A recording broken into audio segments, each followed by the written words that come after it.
할렐루야. 부활의 기쁨을 지나 오늘도 살아계신 주님 앞에 나아가길 소망합니다.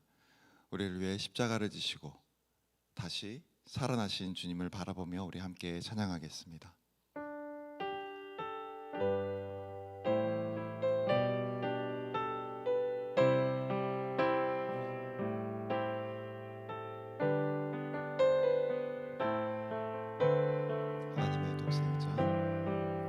하나님의 독생자 독생자 예수 날 위하여 오시었네. 내 모든 죄 사하시려고 십자가 지셨으나 다시 사셨네. 살아계신 주 나의 참된 소망 두려움이 사라지네. 사랑의 주네 갈 길이 노하니 내 모든 삶의 기쁨 늘 충만하네. 주 안에서 거듭난 우리 기뻐하며 찬양하리.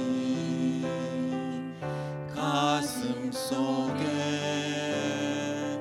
넘치는 확신 우리의 가는 길에 소망 넘치네. 살아계신 주 나의 참된 소망 두려움이 사라지네.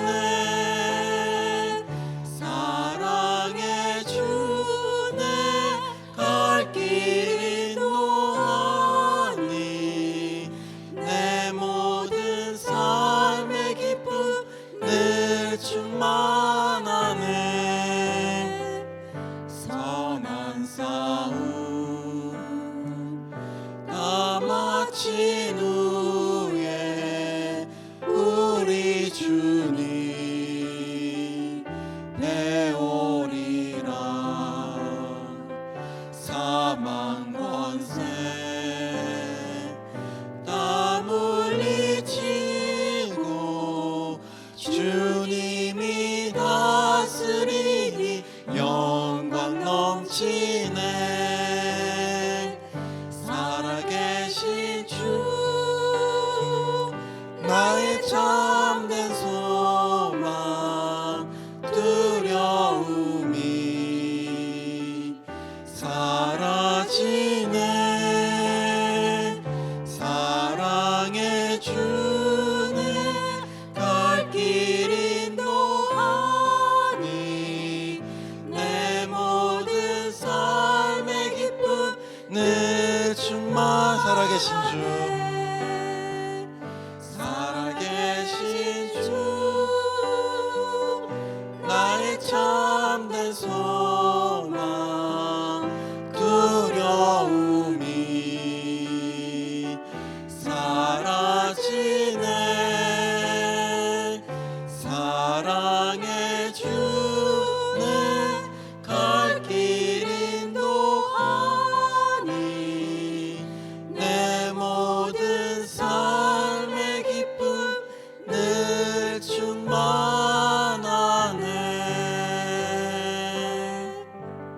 아멘.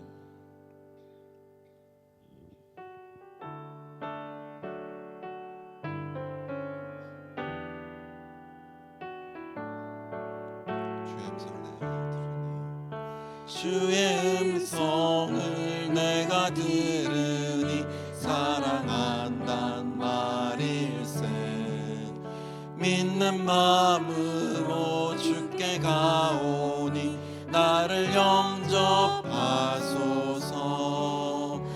내가 매일 십자가 앞에 더 가까이 가오니 구세주의 흘린 몸의 피로써 나를 정케 하소서. 주여 넓으신 은혜 베푸사 나를 받아주시고 나의 품은 뜻 주의 뜻같이 되게 하여 주소서. 내가 매일 십자가 앞에 더 가까이 가오니 구세주의 흘린 몸의 피로써 나를 정케 하소서. 주의 보좌로 나아갈 때에 어찌하니 기쁠까. 주의 얼굴을 항상 배우니 더욱 친근합니다. 내가 매일 십자가 앞에 더 가까이 가오니 구세주의 흘린 몸의 피로써 나를 정케 하소서.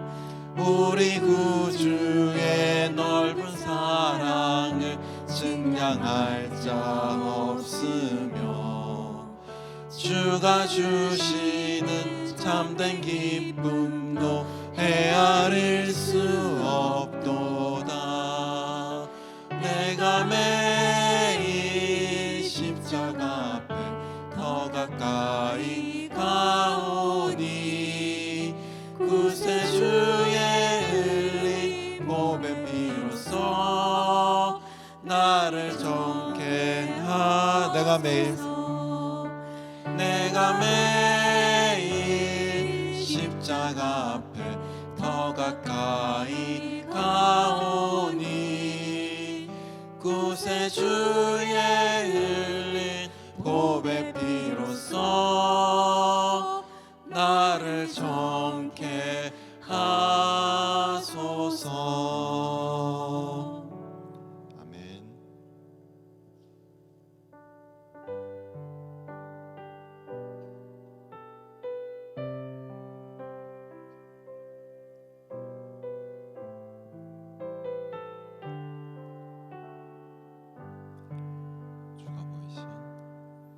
주가 보이신 생명의 길 나 주님과 함께 상한 마음 들이며 주님 앞에 나가리.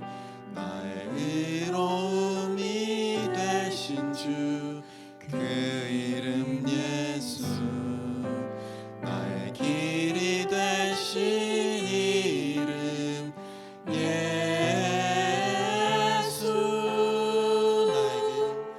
나의 길 오직 그가 하시나니 나를 단련하신 후에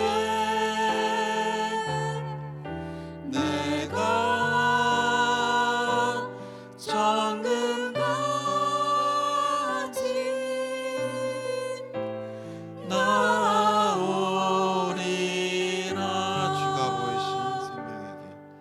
주가 보이신 생명의 길 나 주님과 함께 상한 마음 들이며 주님 앞에 나가리. 나의 의로움이 되신 주 그 이름 예수 나의 길이 되신 이름 예수.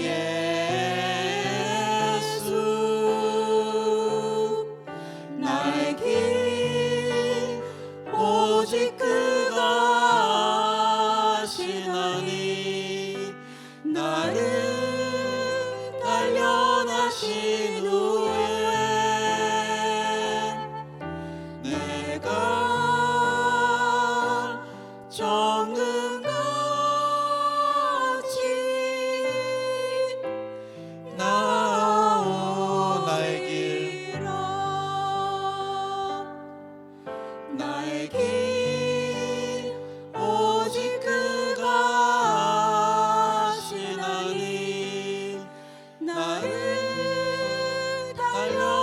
하신 후에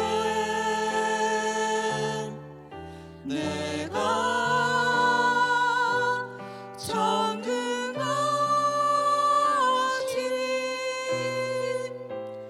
나오리라.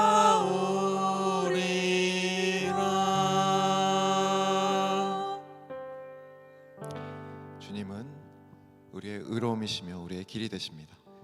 우리를 우리보다 더 잘 아시는 주님께서 우리를 단련하시고 또 정금같이 만드실 것을 기대하면서 이 시간 우리 함께 기도하도록 하겠습니다. 함께 기도하겠습니다. 하나님, 그렇습니다. 주님은 의로움이시며 우리의 길이 되십니다. 우리를 우리보다 더 잘 아시며 주님께서 우리를 단련하시고 정금같이 만드실 것을 소망하며 나아갑니다. 주님, 우리를 다스려 주옵소서. 우리를 주님의 길로 인도하여 주옵소서. 우리를 겸손케 하여 주옵소서. 오직 주님만 바라보는 저희들 될 수 있도록 인도하여 주옵소서. 오늘 하나님께서 우리에게 주신 말씀은 시편 1편 1절부터 6절까지 말씀입니다. 시편 1편 1절부터 다 함께 읽겠습니다. 제가 봉독하겠습니다. 복 있는 사람은 악인들의 꾀를 따르지 아니하며 죄인들의 길에 서지 아니하며 오만한 자들의 자리에 앉지 아니하고 오직 여호와의 율법을 즐거워하여 그의 율법을 주야로 묵상하는도다. 그는 시냇가에 심은 나무가 철을 따라 열매를 맺으며 그 잎사귀가 마르지 아니함 같으니 그가 하는 모든 일이 다 형통하리로다. 악인들은 그렇지 아니하며 오직 바람에 나는 겨와 같도다. 그러므로 악인들은 심판을 견디지 못하며 죄인들이 의인들의 모임에 들지 못하리로다. 무릇 의인들의 길은 여호와께서 인정하시나 악인들의 길은 망하리로다. 아멘. 할렐루야. 오늘 토요일 새벽에 함께 시편 1편을 통해 하나님의 말씀의 은혜를 나누겠습니다. 오늘 이 시편 1편은 우리가 자주 읽었던 잘 아는 말씀입니다. 시편은요 150편이라는 아주 긴 이스라엘 사람들이 늘 기도하는 또 찬양하는 그런 책입니다. 가까이 두고 기도할 때마다 보고 또 찬양할 때마다 보고 그런 아주 중요한 책이 시편입니다. 그런데 이 놀라운 이 시편 책의 첫 번째 나오는 첫 번째 단어는 바로 복입니다. 그 시편 1편의 말씀의 주제는 복이 있는 사람, 누가 복이 있는가에 대한 정의를 알려주고 있습니다. 자, 하나님께서는 우리에게 이 복이 무엇인지를 가장 먼저 말씀하고 싶었습니다. 우리 믿음의 사람들이 알아야 될 이 복의 개념, 과연 누가 복받은 것인가, 어떤 인생이 복받은 인생인가를 1편을 통해 우리에게 자세히 알려주고 있습니다. 1절 말씀에 이 히브리 원문을 보면 아슈레 하이시라고 말하는데 이 복으로 번역된 단어는요 아슈레라는 단어입니다. 아슈레. 이 아슈레는 단순한 행복을 말하는 것이 아니라 이거는 감탄사입니다. 감탄사. 좀 이제 직역해서 말씀하면 와, 너는 정말 복이 넘치는구나. 너는 복받은 사람이다. 아슈레라고 시작합니다. 그러니까 단순히 운이 좋거나 형통하다 그런 뜻이 아니고요. 올바른 길 위에서 정말 충만하고 안정된 상태가 있다는 것을 보고 감탄하는 겁니다. 이 세상은 뭔가 돈도 많고 재물이 많고 건강하고 이런 것을 복받은 뜻다고 말하고 부러워합니다. 그런 시편 1편은 그런 세상적인 개념과 다른 하나님의 사람에게 복받은 것이 무엇인지를 알려주고 있습니다.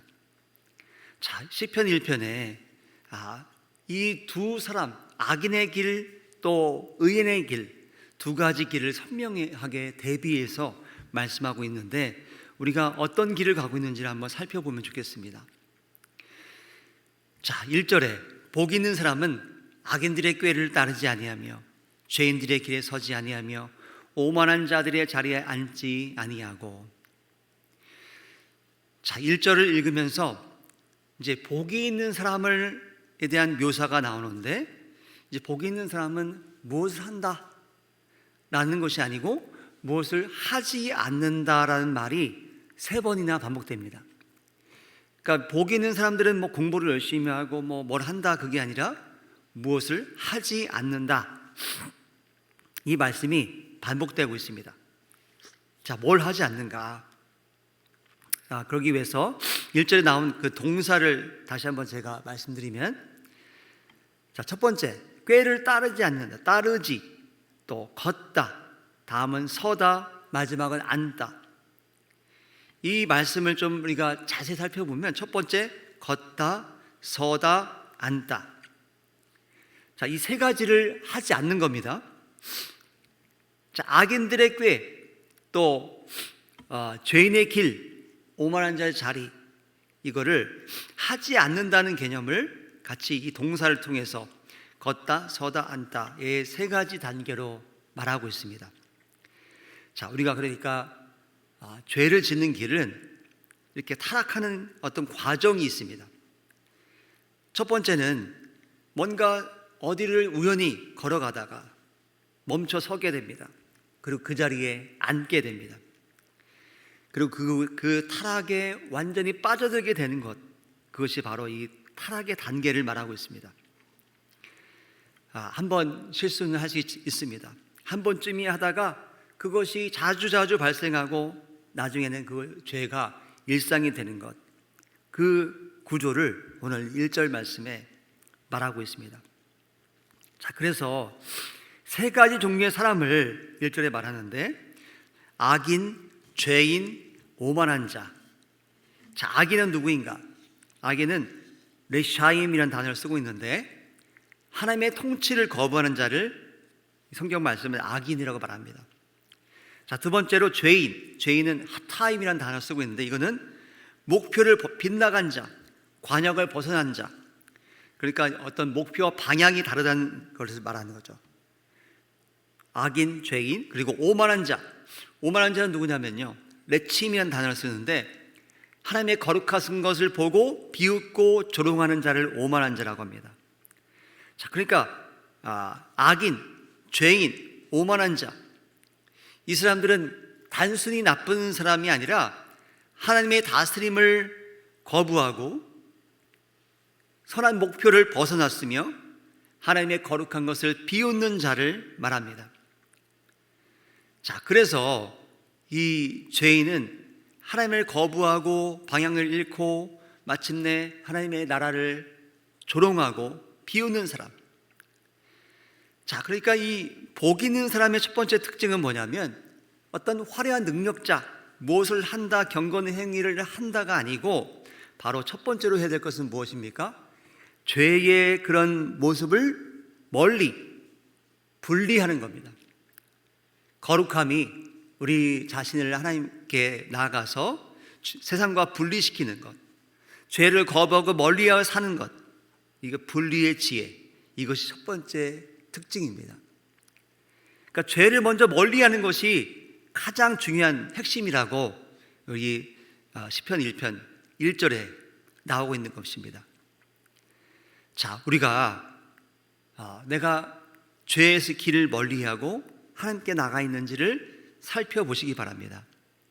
나의 방향이 맞는지, 하나님의 통치를 인정하는지, 또 거룩한 하나님의 나라를 사랑하고 좋아하는지 우리가 점검해 보아야 될 것입니다. 자, 2절 말씀을 보시면, 자, 2절을 우리가 잘 아는 2절 말씀 다시 한번 읽어보시죠. 오직 여호와 율법을 즐거워하여 그의 율법을 주야로 묵상하는 자가 바로 복이 있는 사람이라고 성경은 말합니다.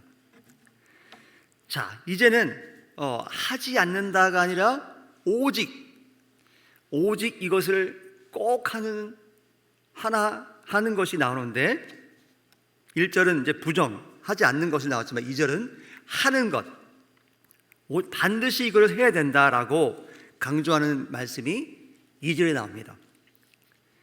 자, 무엇을 해야 되는가? 율법을 즐거워하기 시작합니다. 자, 이 하나님의 말씀 율법은 사실은 우리를 올가매는 것 같습니다. 그러나 하나님의 말씀 율법을 즐거워하는데 어떻게 즐거워하냐면 이 해프초라는 단어를 쓰고 있는데 이거는 어떤 기뻐하다 그런 뜻인데 의무로 기뻐하는 것이 아니고 그냥 기뻐하는 겁니다.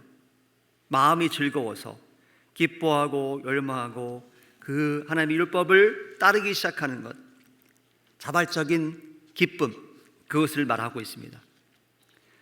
자, 그래서 시편 119편 전체가 이 한 단어를 말하고 있는데 내가 주의 법도를 즐거워하며 고백하며 시편 기자가 나갑니다. 자, 사랑하는 사람에게 편지를 반복해서 읽어주는 것처럼 기쁨으로 이 말씀을 읽고 율법을 묵상합니다. 우리 이 말씀이 진정한 기쁨이 될 때, 또 말씀과 가까이 할 때, 오늘 이 아침에도 큐티하며 말씀을 가까이 하기 시작하고 또 새로운 진리의 말씀, 어떤 말씀이 있을까 기대하는 마음으로 성경을 펼치는 사람, 자, 그런 삶을 말하는 것입니다. 자, 그리고 즐거워하며 묵상한다는 것. 자, 묵상한다는 것은 무엇이냐면요, 그러니까 히브리 말로 하가라는 말을 쓰고 있는데 이 말은 낮게 읊조리다, 약간 중얼거리다, 그런 뜻입니다. 성경에 제가 찾아보니까 이사야 31장 4절에 보는 사자가 먹이를 으르렁거리는 것을 이 묵상한다 라는 단어를 똑같이 하가를 쓰고 있습니다. 또 이사야 38장 14절에 보면 비둘기가 구구구 할 때 한 소리, 이걸 하가라고 또 똑같이 말합니다. 자, 그러니까 이 그냥 눈 감고 가만히 있는 것이 아니라 뭔가를 이렇게 중얼중얼하는 그런 모습을 말합니다. 그러니까 우리가 어떤 말씀을 기억하며 계속 이 입에 읊조리면서 계속 말할 그런 것을 묵상한다라고 하고요. 실제 유대인들이 말씀을 외울 때, 묵상할 때 이렇게 한다고 합니다. 자, 그러니까 매일매일 어떤 말씀이 내 안에 들어왔을 때 계속 생각하고 입에 맴돌고 길을 걸어도 밥을 먹을 때도 또 운전할 때도 그 말씀을 생각하는 것, 그게 묵상하는 것입니다. 자, 그래서 주야로 낮과 밤, 단순히 하루 종일이 아니라 이 삶의 전 영역에서 말씀을 채워서 살아가는 것을 말합니다. 이 성경 묵상은 사실 어떤 공부의 개념이 아니죠. 자꾸 그 좋은 이야기, 하나님의 말씀을 반복해서 생각하고 그분의 말씀을 따르게 되는 겁니다. 자, 그렇게 됐을 때 우리 삶에 말씀이 가득해질 수밖에 없습니다. 자, 복이 있는 사람은 이렇게 말씀이 우리 안에 삶에 들어와서 우리 삶을 주관하는 것을 말하기 시작합니다. 자, 그 다음에 3절로 가서 그는 시냇가에 심은 나무가 철을 따라 열매를 맺으며 그 잎사귀가 마르지 아니함 같으니 그가 하는 모든 일이 다 형통하리로다. 악인들을 그렇지 아니하며 오직 바라며 나는 겨와 같도다. 자, 그래서 이제 두 가지 그림이 이제 앞에 그려집니다. 하나는 나무고 하나는 겨. 하나는 나무가 있어서 열매를 맺고 하나는 겨인데 겨는 날아갑니다. 사라집니다. 자, 두 가지 삶의 결말. 나무와 같이 살아갈 것인가 아니면 겨와 같이 날아갈 것인가, 이 두 가지를 이 3절 말씀에 말하고 있습니다. 자, 첫 번째, 그 두 가지 그림 중에 첫 번째 그림은 시냇가에 심은 나무입니다. 자, 시냇가에 심은 나무, 여러분 중동 지역에 팔레스타인 그 땅을 생각해 볼 때 굉장히 건조하고 또 사막 같은 돌이 많은 그런 척박한 지형입니다. 여름에는 비가 거의 내리지 않고요, 또 나무도 좀 이렇게 말라 있습니다.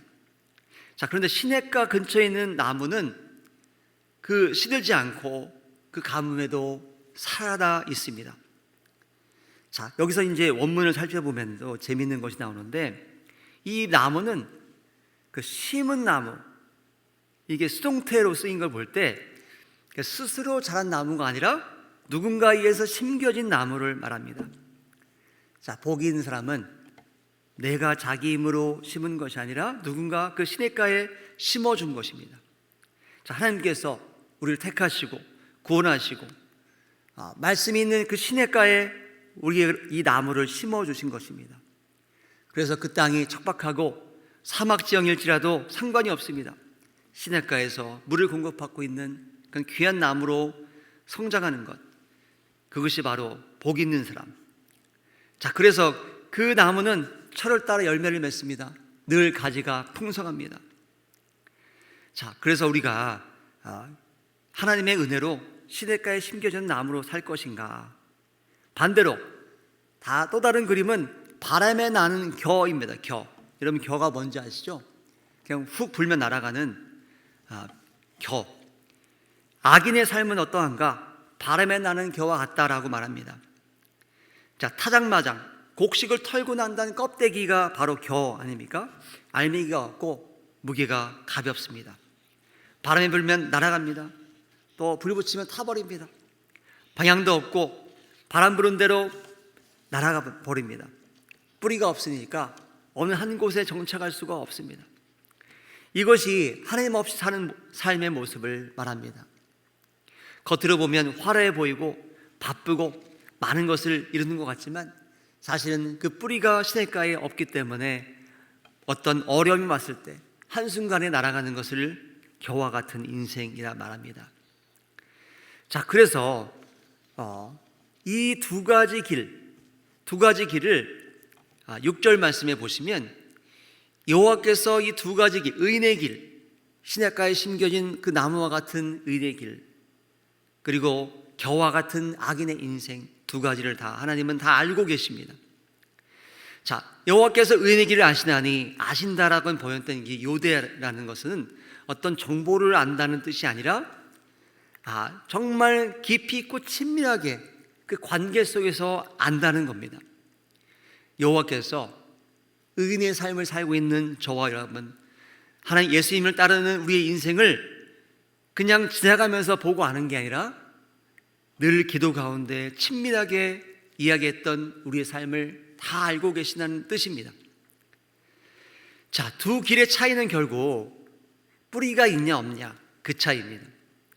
말씀이 있는 시냇가에 뿌리 박은 삶, 그게 우리 성도의 삶인 줄 믿습니다. 그러나 메마른 땅에서 날아가는 그 악인의 인생들은 뿌리가 말씀의 하나님의 가운데 없기 때문에 날아갈 수밖에 없는 것입니다. 우리의 뿌리는 어디에 있습니까? 우리가 어디에 뿌리를 두고 있습니까? 우리의 삶의 중심이 어디에 있습니까? 우리가 가지고 있는 믿을 만한 재산에 있습니까? 아니면 나를 도와줄 우리 자녀들, 또 부모님, 우리 친척들에 있습니까? 우리의 삶의 뿌리는 오직 하나님의 말씀, 하나님께 있어야 됩니다.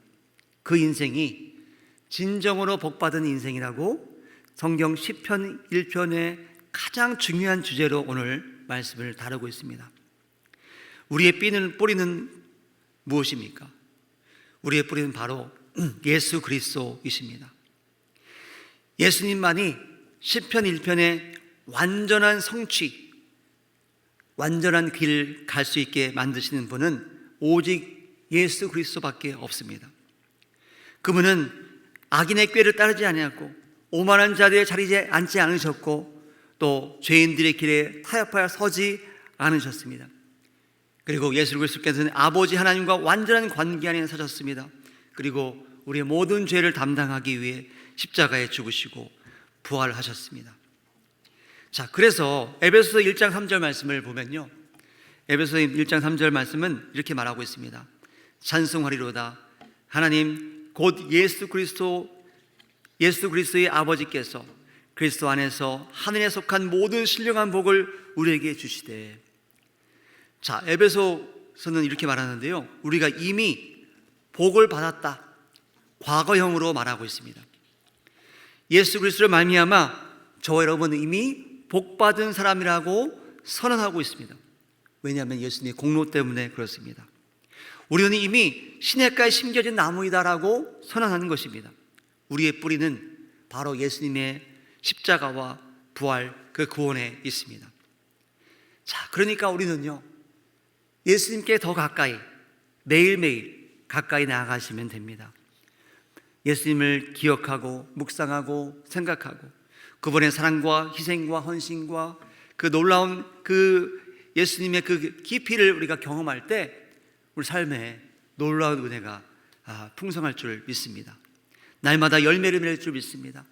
그리고 아무리 고난과 풍파가 와도 또 전쟁이 나고 경제가 어려워져도 우리의 마음은 여전히 풍성하고 기뻐할 수 있고 고난을 능히 이겨낼 수 있는 힘이 나오는 줄 믿습니다. 우리는 이미 그 시냇가에 있다는 것을 꼭 기억하시길 축복합니다. 예수님과 가까이 하는 것, 그것이 우리의 능력인 줄 믿습니다. 오늘 이 새벽에 우리가 함께 기도할 때 우리 마음에 어려움이 있습니까? 걱정하지 마십시오. 예수님께서 우리와 동행하고 계십니다. 우리는 그 시냇가에 심은 나무처럼 양분을 빨아먹고 물을 먹고 여전히 풍성한 나무로 이미 있습니다. 주변에 어려움이 있습니다. 태풍이 오고 또 가뭄이 오고 어려울지라도 우리는 늘 시냇가에서 물을 마시고 성장하는 나무가 될 것입니다. 자, 오늘 말씀을 정리하면요, 시편 1편 말씀은 우리 삶의 아주 중심이 되는 귀한 말씀을 우리에게 핵심을 잡아서 알려주고 있습니다. 우리는 이미 복 있는 사람, 정말 복되다 라고 우리에게 말하고 있는데, 아슈레 너는 정말 복받은 사람이다 라고 우리에게 이미 말하고 있는 것입니다. 그 복받은 인생을 살기를 축복합니다. 예수님과 동행하며 오늘도 기쁨으로 살아가며 어떤 고난이 와도 이겨내는 저와 여러분 되시기를 예수님의 이름으로 간절히 축복합니다. 아멘. 제가 기도하겠습니다. 하나님 아버지, 오늘 시편 1편 말씀을 통해 누가 복 있는 사람인지에 대한 말씀을 나누었습니다. 주님, 성경 말씀을 통해 진정한 복 있는 사람들은 하나님의 말씀에 가까이 하며 시냇가에 심은 나무처럼 늘 푸르고 성장하는 나무인 것을 우리가 배웠습니다. 그래서 주님, 어떤 고난이 와도 우리가 넘어지지 않고 우왕좌왕하지 않고 우리는 우리 입술로 저주하거나 분노하지 않습니다. 오직 주님을 찬양하고 기뻐하는 인생을 살아갈 줄 믿습니다. 주님, 세상에 전쟁의 소식이 끊이지 않고 있음을 우리가 보고 있습니다. 경제가 어려워지고 또 우리 가정에 어려움이 있음을 고백합니다. 주님, 그때마다 우리와 동행하시는 예수 그리스도께서 우리 마음을 만져주시고 회복시켜 주심을 믿습니다. 오늘 이 새벽에도 우리가 함께 기도할 때 주의 말씀 가운데 가까이 나가게 하시고 우리가 정말 복받은 인생을 기억하며 끝까지 기도하고 끝까지 주님 앞에 나아가서 능력을 받으며 이 어려운 고난을 이겨낼 수 있도록 도와주시옵소서. 오늘 하루의 삶을 주님께 의탁합니다. 아침부터 밤까지 동행하시며 함께해 주시길 믿고 감사드립니다. 또 몸이 아픈 우리 성도들을 주님께서 만져주시고 오늘도 위로하시며 회복의 은혜를 베풀어 주시옵소서. 주님께 모든 걸 의탁하며 살아계신 예수님의 이름으로 간절히 기도드렸습니다. 아멘. 하늘에 계신 우리 아버지, 아버지의 이름을 거룩하게 하시며 아버지의 나라가 오게 하시며 아버지의 뜻이 하늘에서와 같이 땅에서도 이루어지게 하소서. 오늘 우리에게 일용할 양식을 주시고 우리가 우리에게 잘못한 사람을 용서해 준 것 같이 우리 죄를 용서해 주시고 우리를 시험에 빠지지 않게 하시고 악에서 구하소서. 나라와 권능과 영광이 영원히 아버지의 것입니다. 아멘.